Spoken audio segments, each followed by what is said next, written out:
G'day guys, this is James and I'm going to be doing another match preview, this time for the second preliminary final, Saturday 4:45 p.m. at the MCG, between the Hawthorn Hawks and the Port Adelaide. Now, I'll go straight into it and look at the ins and outs. Port Adelaide go in unchanged from last week's win, while Hawthorn have dropped Brad Sewell and brought in Matt Suckling. Now, and it's Liam Shields' 100th game. Sorry. So, they're the ins and outs. It's going to be a very, very good game of football. Porter hitting amazing form.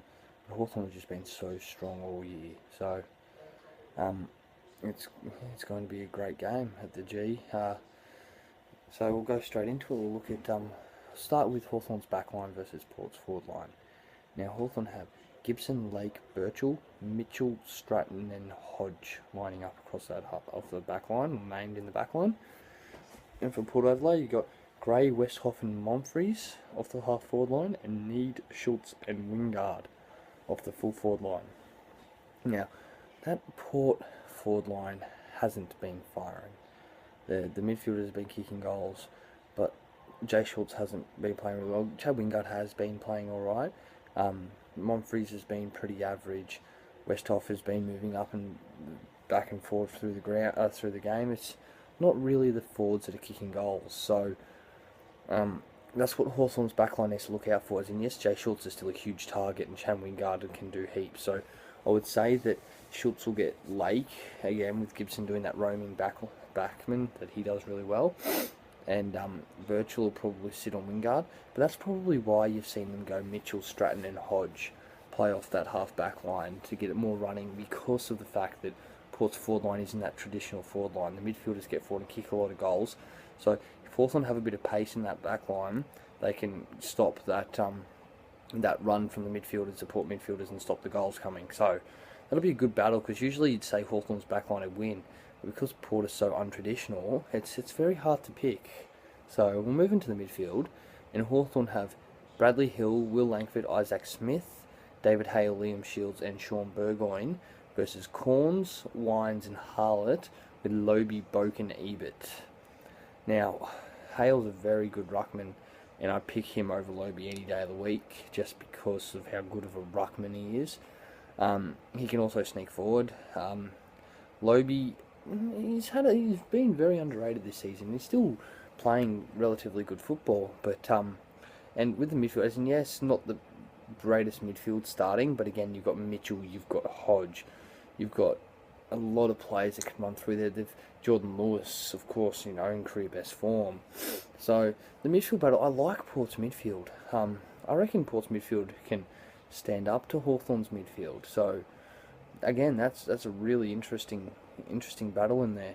And then we'll look at the third part of it, which is Port Adelaide's back line and Hawthorn's forward line. Now this is where, again, like the Swans North game, the Hawthorn's forward line looks menacing. And see here, it's got Bruce, Spanger, Lewis, Segler, Roughhead and Gunston versus Trengove, Carlisle, Jonas, Broadbent, Homch and Pittard.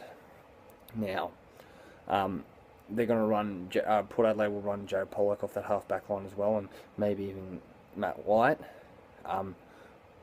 running through, because they've got the pace there. Carlisle's done a really good job this year, and he'll go to Jared Roughhead.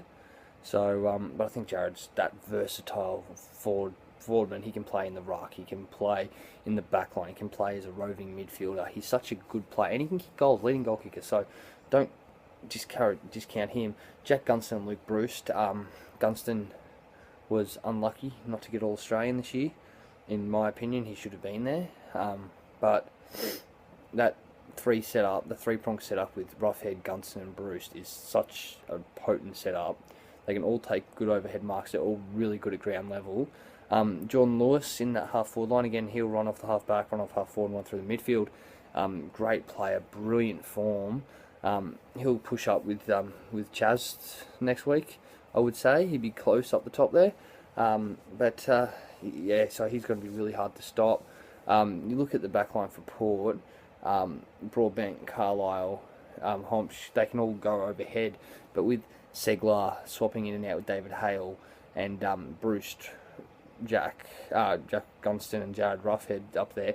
I don't know why Spanger again's been named in the forward line. But then you've got Poppy going through and Suckling, and you'll have the resting midfielders like Mitchell or Langford. Shields will go up there as well. I'm not sure that Port backline can handle all that firepower up there.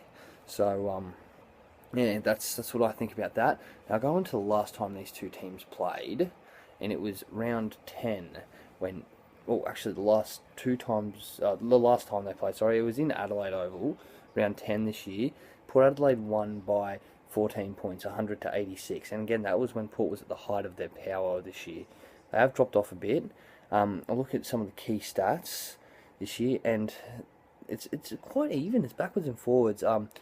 Hawthorn average disposals is just up on Port. Average clearances is 1 up on Port. Inside 50s are even. Contested possessions, Hawthorn are 1 up on Port. Tackles, Port are a better tackling side. Your hit outs again, Hawthorn are 2 up. Free kicks, Port are 1 up. It's a very evenly matched game statistic wise. But again, statistics is nothing when you get they're just a number. So that's going to be a brilliant game, I would say, especially with Port playing magnificent football. They're just really, really good. So the key matchups for mine would be, well, the battle between Jordan Lewis and Robbie Gray. Now, 2 contenders for the Brownlow medal, 2 brilliant seasons for these two guys. Robbie Gray sneaks forward a bit more than Jordan Lewis does and kicks more goals. Jordan Lewis gets more touches through the midfield. Robbie Gray's a bit quicker, but Jordan Lewis is more fluent. So, with the quickness in Hawthorn's team, they don't need Jordan Lewis to be quick, but Robbie Gray's just that guy that can break the lines and play really, really good footy and hit the target. So, whoever has the better game out of Robbie Gray and Jordan Lewis will win this game. I'm going to say that now, whoever has that better game. So if Jordan Lewis goes and gets 36 touches and kicks 2 goals, chances are Hawthorn will win.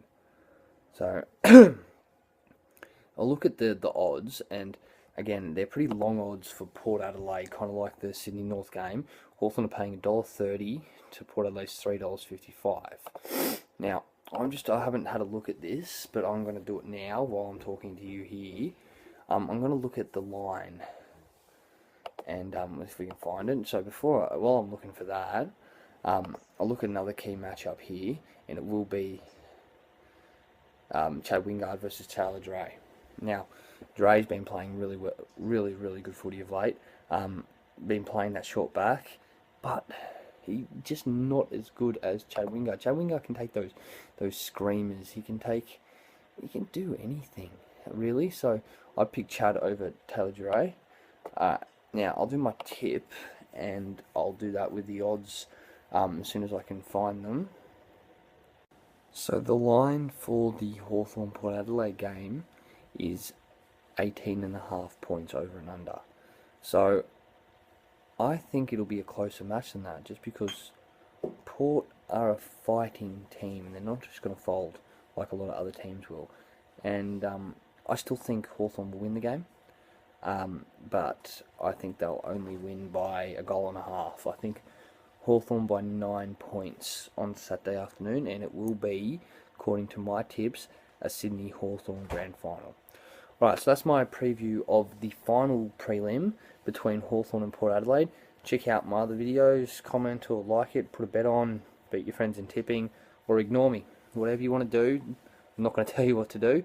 So, until next time, have a good one. James, saying see you next time.